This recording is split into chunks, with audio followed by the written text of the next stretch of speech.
Mo kí gbogbo ẹ̀yin ọmọ Yorùbá nílé lóko, ẹ má jẹ́ kó jọ yín lójú, ẹ má dẹ̀ jẹ́ kó bá yín ní òjijì pé Ọmọlúkà ò kí ń wá ṣe program lásìkò yìí, ṣé kò sí o, ṣé kò sí kankan o. Ọ̀rọ̀ kan ló bá mi lẹ́kùúfù, mo ti sọ pé mi ò ní sọ sí torí bàbá yẹn mo ti wò pé ká ṣí ìwé ẹ̀dànù kúrò lára ọmọ Yorùbá, ṣùgbọ́n mo rí i pé mo ní láti jẹ́ kí n tó sọ, mo fẹ́ láyé ọ̀pọ̀lọpọ̀ àwọn ọmọ Yorùbá tí ò yé. Ẹ̀yin kan wà tẹ́ mo yúgbìn nínú karahun ọ̀rọ̀ tí bàbá yẹn sọ ó yé yín dáadáa yékéyéké, ṣùgbọ́n ọ̀pọ̀lọpọ̀ àwọn èèyàn ní òye tó ń bá mi sọ̀rọ̀ pé ṣé ó yẹ kí bàbá yìí sọrú eléyìí. Òun ni mo ṣe sọ pé màá wá bí programu gangan gbogbo tí mo fẹ́ lò bí ojú 10 to 15 minutes. Programu wa gangan di ìrọ̀lẹ́ lágbára Ọlọ́run, aago 6 la máa bẹ̀rẹ̀ lénìí, a dẹ̀ máa parí láago 7. Now mò ń bọ̀ náà, tẹ́ ẹ bá wo statement bàbá yẹn, ẹni tí mò ń sọ̀rọ̀ ẹ̀ ó ti yé yín. Mò ń sọ nípa Ọbásanjọ́. Ó sọ àwọn ọ̀rọ̀ kọ̀ọ̀kan nínú interview tó Grand Channels.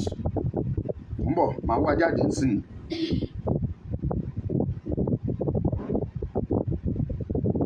Màá gbé fídíò yẹn síta fún yín sí i.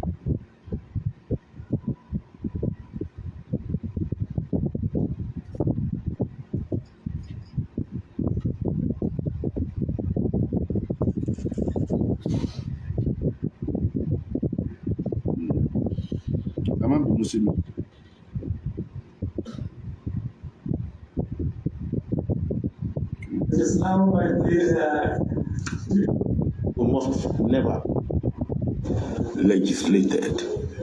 Somebody said, well, if we have a state police, what does it matter? Of course it matters a lot from what we have seen and experienced in recent times. Ìgbà tí wọ́n mọ̀ pé state police yẹn ibi tó ń lọ gangan kọ́ ni mo fẹ́ sọ yìí o. Kí ló dé tóun ò ṣe state police when he was the president for 2 consecutive times in this country? Ó níbi tí mò ń lọ náà. It matters a lot because the state governor, whatever we say in the corner of our houses, should be matched by what we say publicly. Some of us will say something differently, and we come out and say something at home and something different in the public. I believe honesty, integrity demand that we should say it, we should understand it, and whereas you need carrot and stick. And I have always said that about us here. The problem of Boko Haram will not go if all we are using is stick. We may suppress it. We may keep. When I get home, I won't see anything. That's the truth. Because the truth is this. President Buhari has done his best. That is what he can do. If you had the main factor in election victory, one is Zambia. Ìmọ̀ bí tí mo bá fídíò yẹn dé.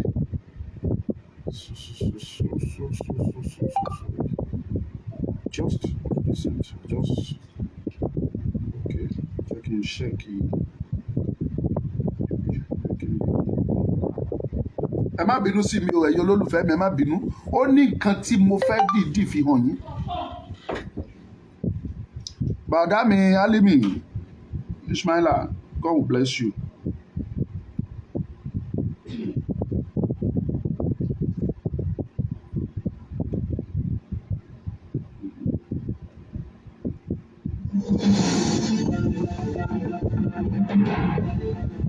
Bàbá wa Olúṣẹ́gun Ọbásanjọ́ ìgbà tẹ́ ẹ̀ wà ní president ǹjẹ́ èmi ti ẹ̀ ọ́dà ọmọ Yorùbá. Ẹ kò tí ì rí nǹkan kan o, mo ti bẹ Ọlọ́run nítorí ọ̀rọ̀ ẹ̀.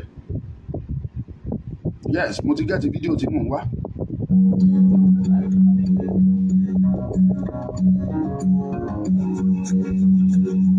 Ọlọ́run jẹ́ kó jò.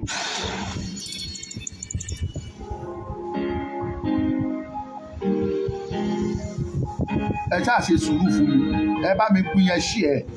But one thing I believe we all have in common, Nigeria. One thing that we have in common, Nigeria. Ijo nation, if you like. I have never used Yoruba nation, and I will never. Ṣé ẹ gbọ́ bẹ́ẹ̀ yẹn? Because I believe that my Nigerianness is bigger than my Yorubaness. Ẹ jẹ́ kí n define ibẹ̀ yẹn fún yín. Mo sọ nínú àwọn program kan tí mo ṣe last, mo ṣe àwọn àlàyé sílẹ̀ àwọn ìwà tí Ọbásanjọ́ ti hù tó jẹ́ wípé ó fi tako ìran Yorùbá. Láti ìgbà tí Ọbásanjọ́ ti ń jẹ́ Ọbásanjọ́ ẹ̀ kò ṣe nǹkan kan rí láti sọ wípé mo tiẹ̀ ṣe léyìí fún ìran mi. Ọbásanjọ́ has never done it. Kò dánwò rí, kò ṣe rí. Now ó gbé fídíò yìí jáde, ó sọ statement yìí, ẹgbọ́n tó sọ, ó ní I believe my Nigerianness is greater than the Yorubaness. Ẹ bá mi béèrè lọ́wọ́ Ọbásanjọ́ yìí pé ṣé Christian Ọbásanjọ́ ni àbí Mùsùlùmí? Tó bá jẹ́ Mùsùlùmí, èmi mọ̀ dájú wípé ẹni tọ́lọ́run gbé Mùsùlùmí rán wá, Ànábì wa Muhammadu Sallallahu Alaihi Wasallam, tí Ọlọ́run gbé Mùsùlùmí rán, ó jà fún ìran ẹ̀. Nígbà tí àwọn ọ̀tá wá kógun ja ìlú ẹ̀, Ànábì wa ó jà fún ìran ẹ̀, ó dẹ̀ rí wípé ìran ẹ̀ ò parẹ́. Di ọ̀la ọlọ́la, in tó lé sílẹ̀, lẹ́gẹ̀sì tó fi lélẹ̀, òun ni àwọn ìran ẹ̀ ń tẹ̀lé di ọ̀la. Èmi ò wá mọ bí tó ti jẹ́ ẹ̀ṣẹ̀ kó o ṣe ìfẹ́ ìran ẹ, kó o jà fún ìran ẹ. Pọ́ìntì kan nìyẹn o. Ìkejì, tó bá dẹ̀ jẹ́ Christian ni ẹ, it's in the Bible. Olóyè Ṣẹ́gun Ọbásanjọ́. Now, ẹ wá gbọ́ statement tó sọ wípé my Nigerianness is greater than my Yorubaness.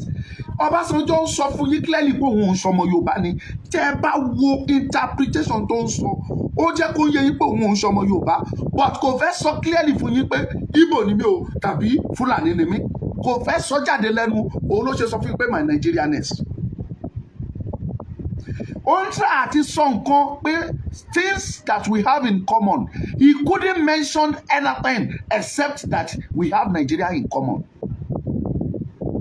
Only the only thing tó ń mọ̀ tá a ní in common is the Nigeria tí a wà nú ẹ̀yìn, which the British, orúkọ tí British fún wa, tí British create, in tó ń ní in common nìyẹn.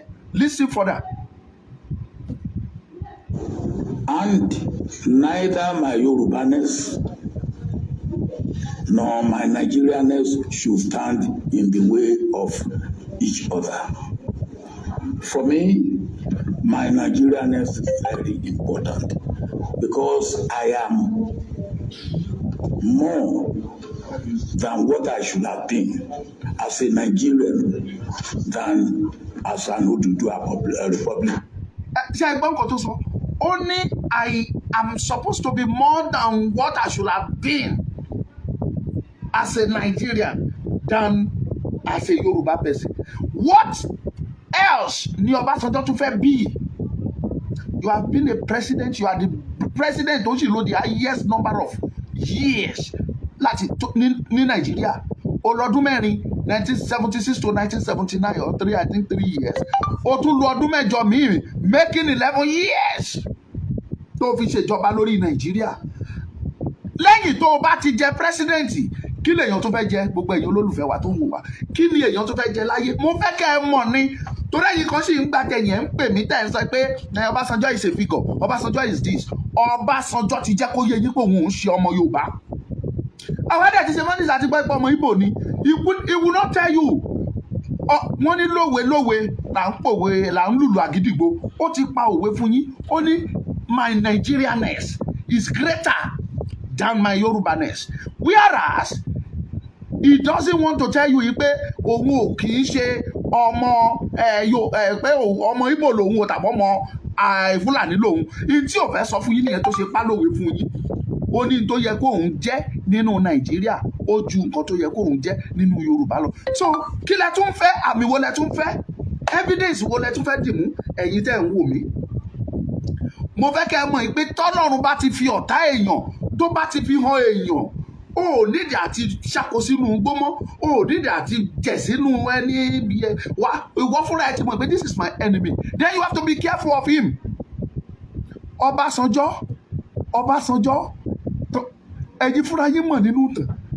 Mo kàn bẹ̀ yín ní ẹ̀yin tẹ́ bá rí fídíò ìwò tó ní, that's why I want to make it short.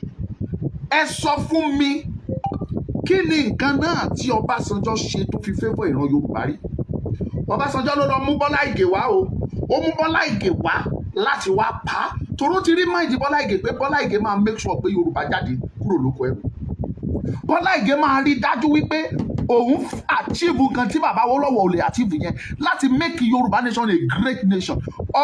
Bọ́lá Ìgè will do that. Bọ́lá Ìgè dẹ̀ ti sọ nínú máìdì ẹ̀. Ó dẹ̀ ti sọ jáde táwọn èèyàn gbọ́.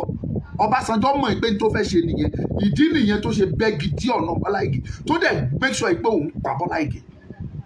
Ikú tó pa MKO Abíọ́lá kò ṣẹ̀yìn Ọbásanjọ́. They planned it together. Reality lẹ́ ń gbọ́ lè ní.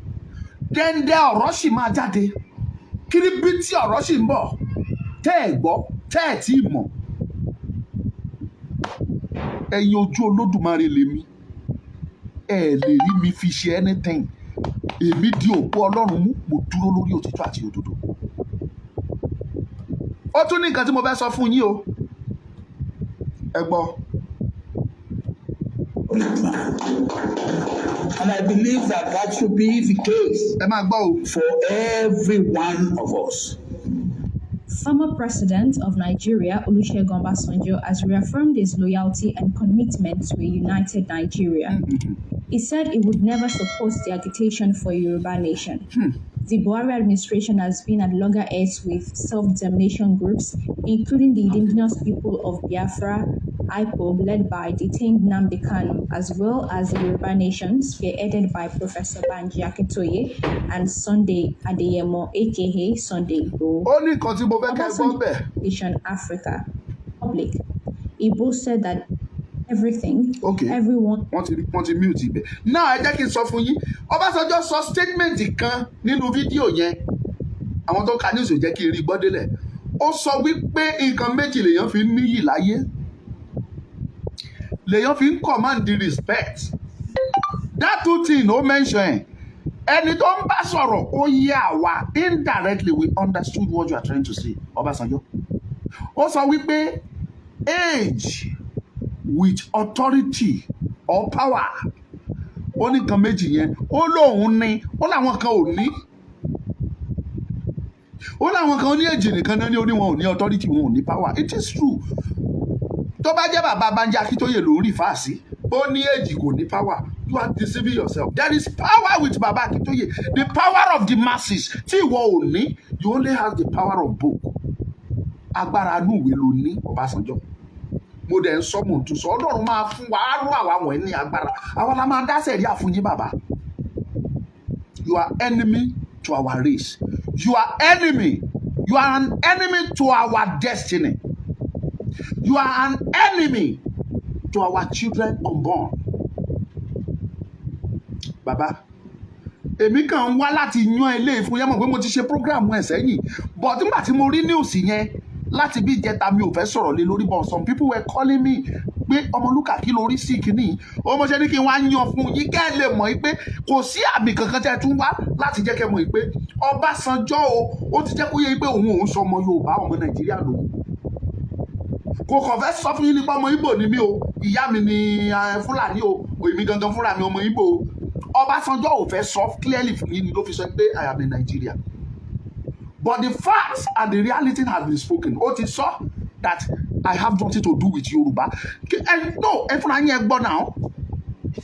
It is clear that ó ní òun ò ní kankan ṣe pẹ̀lú Yorùbá. Anyway, mo ti sọ ti tèmi fún yín ẹ̀yin ọmọ Yorùbá yìí ní kẹ́ẹ̀dìdì. Ẹ pàdé mi nírọ̀lẹ́. There are some information tó dé sí ọwọ́ mi. Mo ń bọ̀ lórí ọ̀rọ̀ bàbá Professor Fẹ́mi, Professor Wọlé Ṣóyínká àti Fẹ́mi Fálànà. Mo ń bọ̀. Ẹ wá pàdé mi lálẹ́. Ẹ má bínú. Ẹ mọ̀ pé àwọn tọ́pìkì tá a ní sílẹ̀ ti pọ̀. The Yorùbá Summit. Mo ń bọ̀ lórí Ààrẹ Ọ̀nà Kakanfò. Mo ń bọ̀ lórí Wọlé Ṣóyínká àti Fẹ́mi Fálànà and some others tí mo ti enlist. But ní ìrọ̀lẹ́ èní by 6 p.m. Yorùbá time. Ẹ pàdé mi. Mo ń bọ̀.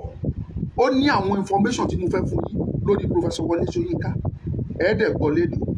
It's not our enemy o. Ẹ má ṣì mí gbọ́ o. But either ọ̀tá wa ni tàbí kìtì ẹ̀ ṣe ọ̀tá wa. Ẹ gbọ́ tó bá dalẹ̀. Bless you. Mi ò ní rí ju bẹ́ẹ̀ lọ. Ṣùgbọ́n ẹ mọ eléyẹ fi sọ́wọ́ òsì yín o.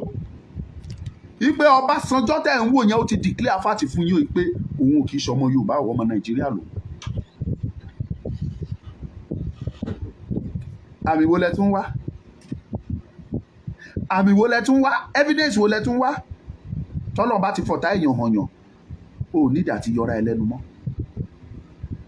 Bye bye. Ẹ pàdé mi tó bá dàgbò mẹ́fà.